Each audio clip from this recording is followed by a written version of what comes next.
नमस्कार। घटना चक्र बुक वीडियो के इस शैक्षणिक मंच पर आपका स्वागत है।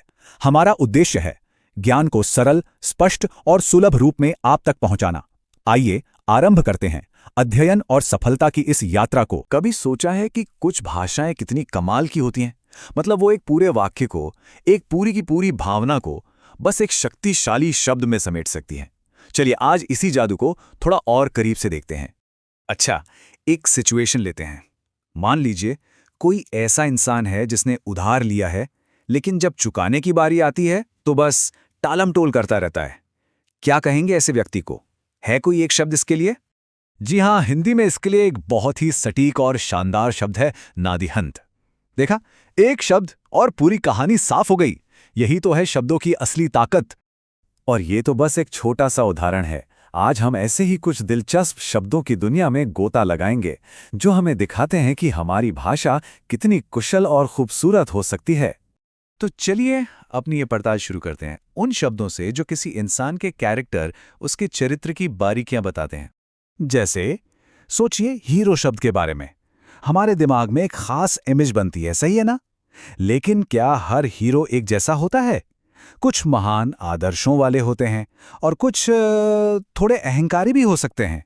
हिंदी भाषा इन दोनों के बीच का फर्क बहुत ही खूबसूरती से बताती है। एक होता है धीरोदत्त, यानी वो हीरो जो महान गुणों से भरा है, जैसे श्री राम। और दूसरा होता है धीरोद्धत, जो वीर तो है पर उसमें घमंड और अभिमान कूट कूट कर भरा है, जैसे रावण या दुर्योधन। देखा आपने, एक छोटे से अक्षर के बदलाव से शब्द का मतलब पूरी तरह बदल जाता है। एक शब्द नायक को महान बना रहा है तो दूसरा उसके अभिमान को दिखा रहा है। भाषा की यही सटीकता तो कमाल की है। अब एक और बहुत ही सुंदर शब्द है निर्मत्सर। ये उस इंसान के लिए है जिसके दिल में किसी के लिए कोई जलन, कोई ईर्ष्या नहीं है। सोचकर देखिए, ऐसी दुनिया कितनी खूबसूरत होगी जहां हर कोई निर्मत्सर हो। ये वाकई एक बहुत ही पॉजिटिव गुण है। और जहां एक तरफ ईर्ष्या से मुक्त इंसान है, वहीं दूसरी तरफ एक ऐसा शब्द है जो एक सामाजिक कमी को दिखाता है। शब्द है निरीश। मतलब वो इंसान जो अपने से बड़ों की इज्जत करना नहीं जानता। देखिए कैसे एक छोटा सा शब्द एक पूरे सामाजिक मूल्य को अपने अंदर समेटे हुए है। तो चरित्र की बात तो हो गई। अब उन शब्दों की तरफ बढ़ते हैं जो किसी व्यक्ति के बजाय किसी सिचुएशन या किसी एक्शन के बारे में बताते हैं। कभी किसी ऐसे बच्चे को देखा है जो किसी खतरनाक चीज के लिए जिद पर अड़ जाए, या किसी ऐसे व्यक्ति को जो अपनी गलत बात मनवाने पर तुला हो? बस इसी को कहते हैं दुराग्रह। ये सिर्फ जिद नहीं है, बल्कि किसी गलत या अनुचित बात के लिए की जाने वाली जिद है। कितना सटीक शब्द है। अब दो ऐसे शब्दों को देखते हैं जो सुनने में तो एक जैसे लगते हैं, पर उनके मतलब में जमीन आसमान का फर्क है। एक है निरुद्देश्य, यानी वो इंसान जिसकी जिंदगी का कोई लक्ष्य या मकसद ही नहीं है, और दूसरा है निरुद्यम, यानी वो इंसान जिसके पास करने के लिए कोई काम धंधा नहीं है, जो बेरोजगार है। एक में लक्ष्य की कमी है तो दूसरे में काम की। जरा सोचिए, किसी ऊंचे पहाड़ पर चढ़ना या किसी लाइलाज बीमारी का इलाज खोजना, ऐसे कामों के लिए हमारे पास एक बहुत ही पावरफुल शब्द है, दुस्साध्य। मतलब वो काम जिसे साधना, जिसे पूरा करना बहुत ही मुश्किल हो। ये शब्द सुनते ही उस चुनौती का पूरा एहसास हो जाता है। तो हमने देखा कि ये शब्द सिर्फ इंसानों के बारे में नहीं बताते, बल्कि ये उन हालात और परिस्थितियों को भी एकदम सटीक तरीके से डिफाइन करते हैं जिनका हम अक्सर सामना करते हैं।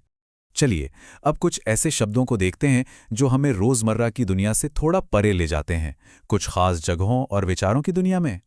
अब एक शब्द जो थिएटर और कला की दुनिया से आता है, नेपथ्य। आसान भाषा में कहें तो ये स्टेज पर पर्दे के पीछे की जगह है जहां से एक्टर्स अपनी एंट्री का इंतजार करते हैं। लेकिन इसकी कहानी यही खत्म नहीं होती।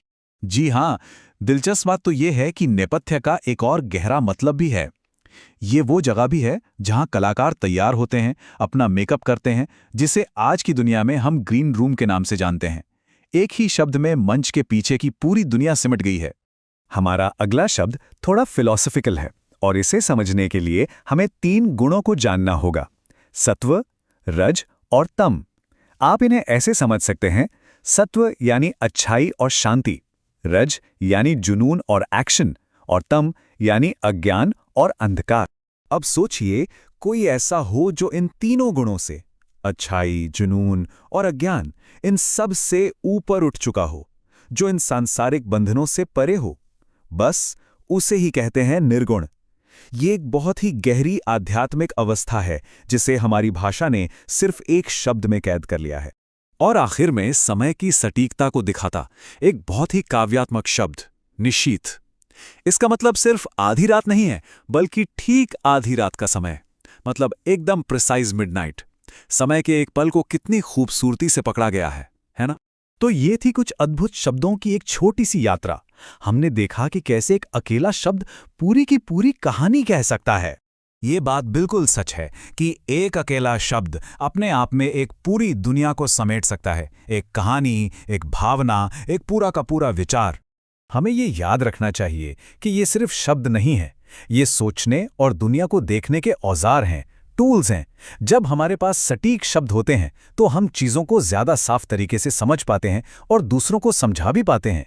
तो अब एक सवाल सबके लिए, क्या कोई ऐसी भावना या स्थिति है जिसे हम अक्सर महसूस तो करते हैं लेकिन उसे बयां करने के लिए कोई एक सटीक शब्द नहीं मिलता? सोचिए, ऐसा कौन सा विचार है जिसके लिए एक नया शब्द गढ़ा जाना चाहिए? इस पर सोचिएगा ज़रूर।